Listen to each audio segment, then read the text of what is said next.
Mm, mm, mm. Yes. All right. Yes, for Keith Murray, ushering us in to today's episode of Day to Day with Dorothy. Welcome, welcome. Shoulder roll, shoulder roll. So, look, here we are, and I am so jazzed. You have no idea because it's sunny here in the MKE in the frozen tundra, and it's like 70 degrees. When I tell you, I am jazzed. Thank you. Thank you for this wonderful weather. Okay, so I'm going to put today's title, Powerhouse Moves, into the gram as we get ready to hop in. Once again, I know I'm a little tardy for the party. Don't judge me. I'm here, right? Better late than never. Okay, so a little bit of quick chitter chat. I hope you voted yesterday. You know my philosophy, you cannot lead if you're not heard, right? And so that means that we all needed to go out and rally to the polls or do the vote early magic or whatever to make sure that, you know, you use your voice, make sure that your perspective, your insight, your magic, all of that jazz gets heard. Okay, wait, let's like yes, let's turn up the light a little bit. There we go. All right, so today's topic, Powerhouse Moves. I want to talk about three things that we could do differently in order to show up more powerfully at work so that we can make magic. Hey, Jonna, my Jonna, shoulder roll, shoulder roll. We were just having a little chitter chat, waiting for you, boo. So, allow me to introduce myself. Hey, Facebook. If this is your first time tuning in, welcome to the show. I'm Dorothy Enriquez, your host. I am the principal and founder of The Communication Strategist, a boutique learning and leadership development firm where I help you lead from every seat you sit in. My goal is to optimize your leadership, aka your influence, so that you can do what you got to do at work and beyond. So, for those of you who are like, wait, leadership, but why? So, here's the thing, but why? But when? Every single time that you transition, this is an opportunity for you to examine, explore, do a deep dive into your leadership, aka your influence, and how you show up, right? You're getting a new job. That's a great opportunity. That's a transition. You just graduated. Maybe you were already working and then you graduated with your bachelor's degree, or you were already working and then you graduated with your master's degree. That's a transition. That's a great opportunity to look at your influence, to optimize your leadership. Let's say that you have been in training and development forever and now you're getting ready to go into marketing and PR. That's a transition. That's another great opportunity to look at and examine your leadership. Let's say that you are a rock star individual contributor and now you're about to start managing people. Another transition. Every single time that you transition, if you're wondering, like, when should I be thinking about this whole leadership thing? Every time that you transition, it's an opportunity for you to examine your leadership. Because often when we transition personally and professionally, right? No kids to a kid, single to married, married to divorce. There's often this 18 to 24-month transition, and everybody around you is experiencing this transition with you. And so the goal is to reduce the pain, the struggle, the strife, because you now understand that there is a challenge in that leadership transition and you want to be ready. You want to reduce the lag time. That's where I come in case you were wondering. So let's have, one last little bit of chitter chat. So my chitter chat today was, I hope you voted. But this last little bit is, you know, I love this color. What color is this? I mean, I know it's green, but like, what green? Is this olive green? It looks like a jewel toned olive green to me. I love it. And I've paired it with a purple lipstick to bring it to life. Hair flip. That's like my last little bit that I have because I love this color. I think it looks fabulous. Okay, see, Jonna says it's olive. I think so too, but I just kind of felt like olive would be like a little bit darker or something. Mm. So I've paired it with this, fuchsia purplish lipstick. And as I always like to say with certain things, it doesn't match, it goes. Okay, so Powerhouse Moves. This episode is brought to you by Nice Girls Still Don't Get the Corner Office. I wanted to, yes, Mallory, your consultant, shoulder roll. I wanted us to talk about three things as I've been perusing this book and loving it. And these are mistakes that I made. These are things that I did, I said, I kind of fell into this trap, this pitfall. And I just, you know what I mean? Like, I always tell you, like, I almost died. I barely survived corporate. I do not want that for you. I don't want you to just survive, right? We spend so much time at work. I want you to thrive. So, thing number one, idea number one, big idea number one. That's usually what I have, big ideas. Big idea number one is waiting to be given what you want. I feel like I should have worn my glasses so I could push them up like a teacher. So, waiting to be given what you want in this book is mistake number 12. Okay, so what she's talking about, she being Lois Frankel, the author of this book, and this is like the revised edition where she added more mistakes and did even more research to prove, like, y'all, this is actually a thing. So she said that a lot of times as women, we will express how disappointed we are because we're not getting our needs met. We're not, getting what we want. And we express disappointment because, like, we have to ask and we have to remind folks, and we think that folks should just know. And she said a lot of her clients that she works with will just be like, I mean, I just don't get it. Like, how come they're just not giving it to me? Like, I've earned it. I want it. I don't feel like I should have to tell you. Y'all, this was so me at different, parts of my, now eventually I figured it out, right? But it took ages, probably like a decade. And I mean, honestly, for me, I just didn't have anyone like guiding me along the path, right? So that's part of the challenge. But I would be working so hard and really striving and grinding. And I'm like, why don't these folks give me, what I have earned? And so she said that the most obvious examples that she sees when working with us, women, is that we almost never, get this, we almost never ask for a raise. And you ain't got to drop it. Well, actually, if you just asked for a raise, quote unquote, randomly, so you weren't accepting the job, you were already in role and you weren't vying for a promotion, but you've asked for a raise. Just drop like some praise hands or some clap hands or some type of emoji in the chat on Facebook and Instagram, right? If you have been the one to kind of step in and use your power and say, you know what, I deserve this. Drop some like praise hands, any type of emoji in the chat. If you've been like, it ain't time for a promotion, I'm not in the process of accepting the role, and I asked for a raise. Most of us don't.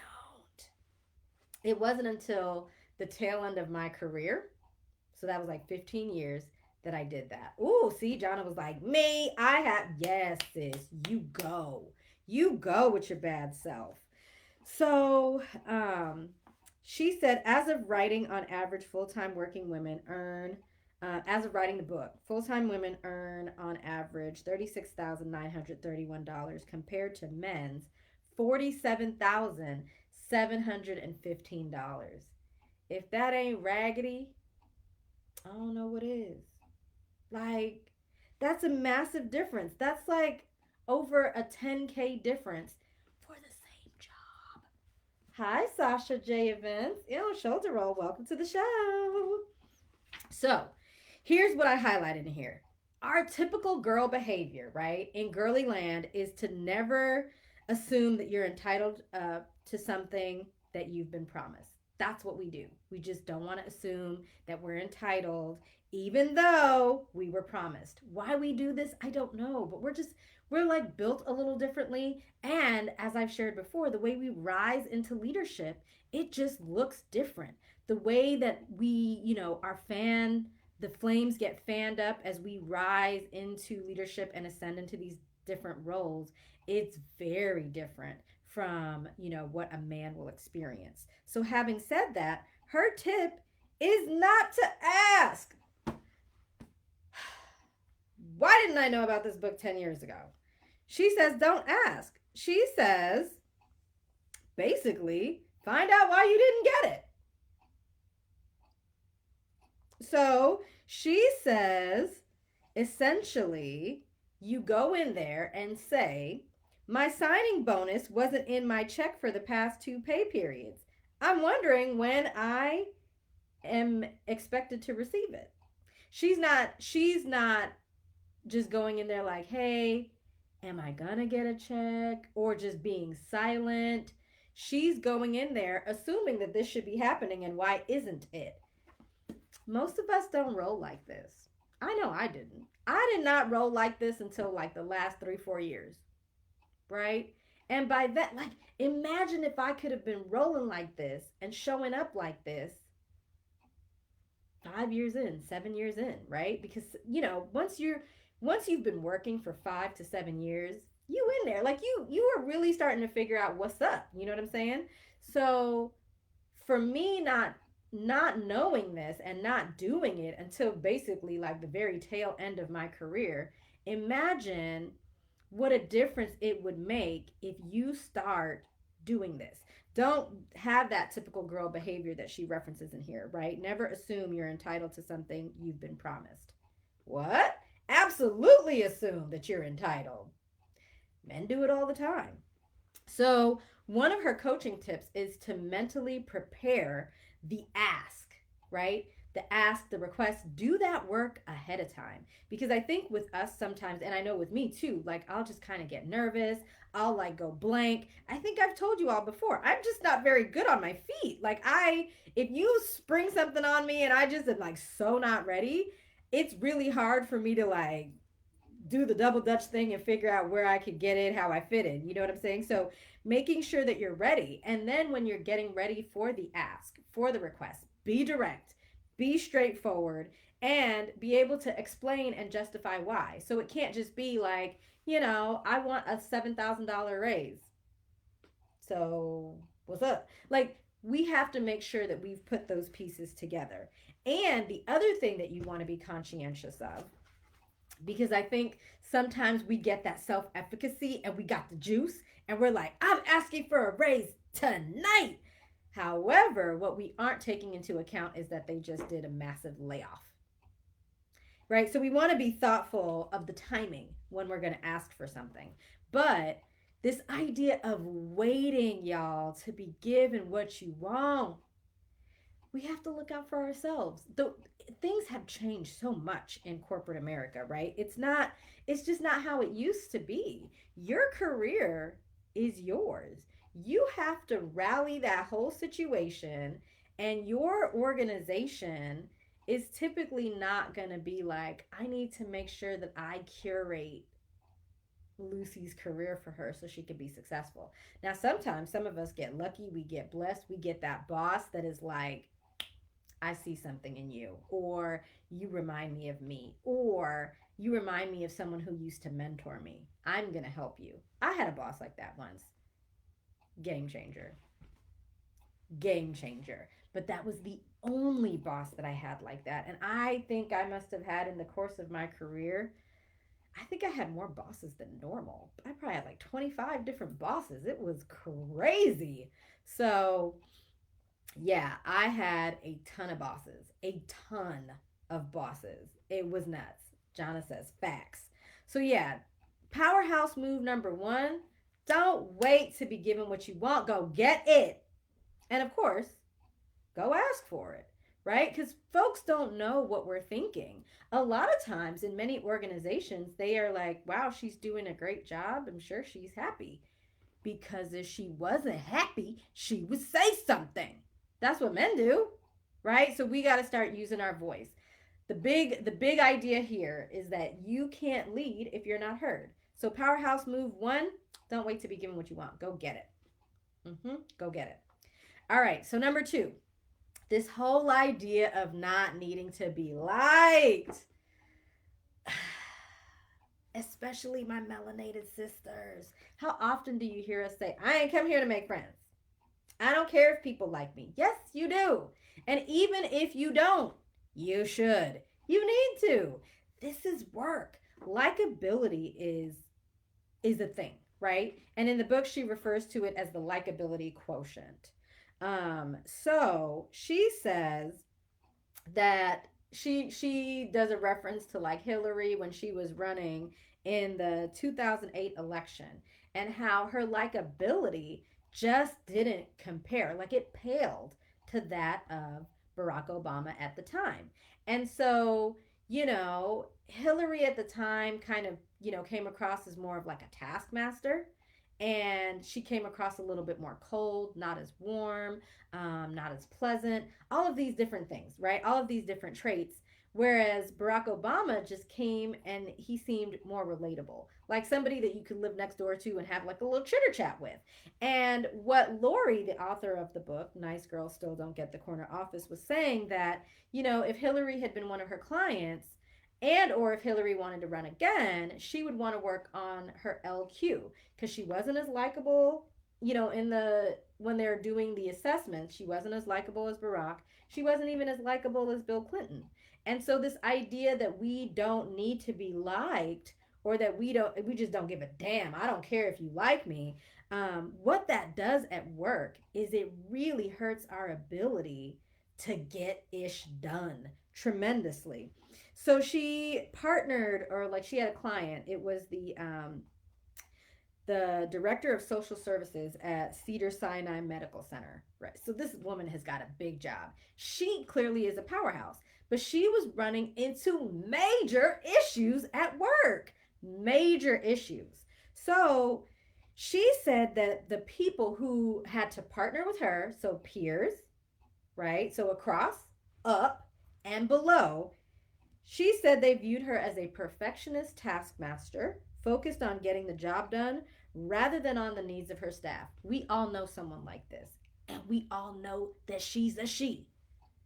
This isn't good for us, right? This idea that we are, so like I have it highlighted, but you can't see that, right? This idea that, oh, I don't care if you like me because I do a good job, I get the job done, I make the money, I bring in the paper, I get the clients, whatever. But not being liked is an issue because it gets in the way of us being able to advance, to accelerate, to get more stuff done, to build those relationships that are going to be critical for us to move things forward on behalf of our organization, but on behalf of ourselves too. So it says here that she had to learn how to allow her human and stereotypically feminine side to emerge at the same time so that she could capitalize on a different style of management in order to be a powerhouse, right? And so, one of the tips that she offers up is making time every single day that you go to work to cultivate relationships. Because let me tell you something, the best time to cultivate a relationship is before you need it. You can't be like, oh my God, I need Sasha now. Like, I need her to come and do all this decor, but I have seen Sasha 50 million times and I've never given her the time of day. If anything, I'm kind of chilly towards her. But now I've got this big event. I know that she's the best. And I need to cultivate a relationship with her in about 3 days. The best time to cultivate relationship is before you need it. It's like a pivot. The best time to pivot is before you have to, right? So we don't want to go in. If we want to be a powerhouse at work, we need to be very aware of our likability quotient. I'm not saying that you need to over index in pleasing or you need to over index in belonging, because that's going to be off putting to folks because they're not going to be able to read you. But this idea, I ain't come here to make friends. I don't care what you think about me. That's the wrong attitude going in. If we have a goal to be a powerhouse at work, to accelerate, to really lead from every seat that we sit in, and to just optimize our leadership in general. So, powerhouse move number two, make sure that we're aware of our likability quotient, right? And stop lying and saying, I don't care. We weren't built to like do everything all by ourselves. That's just not how humans were created. So, connection is important. And women are built for this. Like, we could really capitalize and kill it in this space. So, we need to stop fronting and faking and acting like we just don't want no friends at work. That's just not going to help us get to where we need to be. Let me see if there's anything else I wanted to highlight in that spot. Mm. Treat everyone as if they are wearing a sign that reads, Make me feel important. That's Mary Kay Ash's motto. So I am here for that magic. Okay, powerhouse move number three. Do not take full responsibility. And you might be like, Dorothy, what the hell? Okay, so listen to this, right? You are assigned a project. So we've all been in this position. We get assigned a project and we just assume that we got to do it. And as women, we assume that we got to do it all. So what Lori is lifting up is just because we can do it doesn't mean that we should do it. And she's talking about assuming all responsibility, taking all the things on to ourselves, basically placing all of the heaviness on our shoulders. And so she says that you will be looked on favorably if you delegate parts of the project or influence other people within your department or cross functionally to help you. I remember being at a company, right? And there were two women who they didn't have the same role, but their roles were similar. And because there was like a reorg happening, um, there was a little bit of overlap and confusion in who did what. So they basically both attempted to tackle the same project. Watch this now. One woman who'd been with the organization for like 20 years was like, I already know how this works. I know how to do it. I'm going to create it. I'm going to design it. It's going to be perfect. So she has the backdrop, right? She has all the relationships. And what she did was she paddled into her corner office, because she had the corner office, and closed the door and got to work. Got super busy and was grinding it out, staying really late, etc. The other woman, who was not as tenured, had the background and experience, but not in that organization, came up and came through and said, you know what? I've done a project like this before. Here's what I'm going to do. I'm going to reach across the aisle and I'm going to work with legal. I'm going to work with HR. I'm going to work with finance. I'm going to work with marketing. I'm going to work with diversity and inclusion. I'm going to work with so many different departments to make sure that we're getting full line of sight so that this project can be executed with brilliance, but it can be thoughtful as we want to bring along the entire company and make sure that we're putting forth right information. What did she do? She leveraged relationships. We were built for this. She leveraged connections, connect then lead. And she reached across the aisle to delegate and influence other people who had nothing to do with the project to get on board. So both women present their ideas. The other woman who had the corner office got demoted. They were like, we realize as we're looking at this reorg that new girl is more equipped because she reached across the aisle. At least 50-60% of those departments said no one had ever reached out to us with a lot of the initiatives that this department had been putting together, and the information wasn't always right. And we've always wanted to contribute. No one's ever asked for our input or our help. Guess what? New girl had allies for life, right? Y'all, this whole idea of us feeling like we got to do it all ourselves and assuming that we got to do it all ourselves, and then proceeding in that fashion does not help. Let's stop doing that.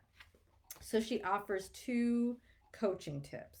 Take time to think through. So you've been assigned the project. Take time to think it through. Make a plan and identify resources to ensure that you aren't about to be sitting up here trying to do this entire 3 month, 6 month, 9 month project all by your lonesome. Not necessary, or exclusively with your team and those direct reports that you have. No. Figure out how you can reach across the table, way more strategic and less work for you. She also says, do not reinvent the wheel. And this part I love because we be trying to be out here talking about all in the name of innovation. I got to redo the whole thing. No, you don't.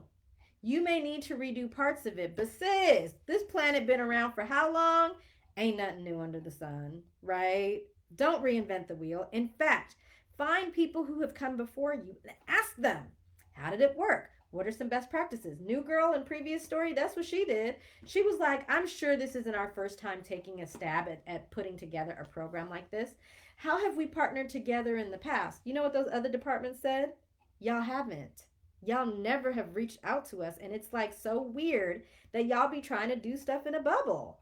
We're so glad you're reaching out. We're excited to be partners.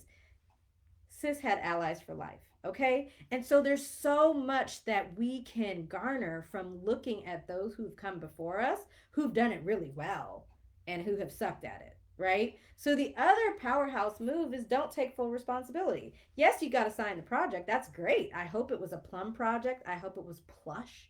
I hope that it gives you really high visibility in the organization. But sis, do not think that you need to sit up there and do that whole thing by yourself. Not necessary. So, as we get ready to wrap, top three power moves. Do not wait to be given what you want. Go get it. Number two, you need to be thinking about your likability quotient. This idea that, oh, I don't care. I ain't come here to make friends. That ain't it. That is not going to get you where you want to be. So you ain't come here to make friends. So you also didn't come to get promoted, right? Just saying. And then you do not have to take full responsibility. Get help. Shine TT said, needed that. You stepped on my toes. Thanks. No, not the stepping on the toes, though. Well, so there we go. There we have it. I hope this was helpful. Please go ahead and tap, tap, tap in, share. Hit that little paper plane on Instagram, share with another lady leader. Go ahead and share the video on Facebook. And we have a giveaway. No one followed the instructions last week, so I still have this. Y'all need to stop playing. This is luxurious. Shine TT, are you going to do an unboxing? Did it come? I hope this post office is not trying my whole life. I hope not. So this is a journal, blank pages inside, but we're getting ready for the new year, and I am like a note taker. I like to write things down. I will give this away for free. All you have to do is share the video, tag me, and share an aha moment or like a highlight from today's episode.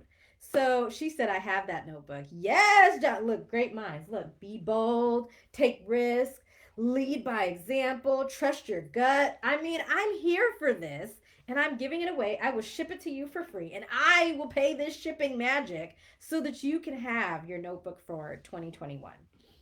So, here we are. I will post whenever it comes. I will look today. That raggedy post office. I wish I could just call them and be like, WTF, mate. What is your life about? It should have been there. And it's Wednesday. Ugh, raggedy. Okay, let me not get started. So, the way that you can win the notebook, you share on Facebook, on Instagram, you could share on your stories, share in your in feed. Just don't forget to tag me so that I can see it. And then I will ship this out to you. So I hope this was helpful. Again, if you think about these powerhouse moves and you're wondering if there's some other mistakes that you might be making and you want to talk through them, book a power hour with me, yours truly. So you can book a power hour right from the bio or the about section in Facebook and the bio on Instagram, and we can talk through it and get you right. Listen, the favor's in the follow-up. So go ahead and book your time. 2021 is right around the corner. So are reviews. They're around the corner for 2020. So let's get these leadership magic elements together, and I am here to help you. With that, that is all I have for you. I will see you next week back here again. Don't forget to share. Show the roll. It is your responsibility to lead from every seat you sit in. All right, y'all. Until next week. Bye. Facebook. You know you always get the last show the roll. Damn. Yes. Okay. Bye, y'all.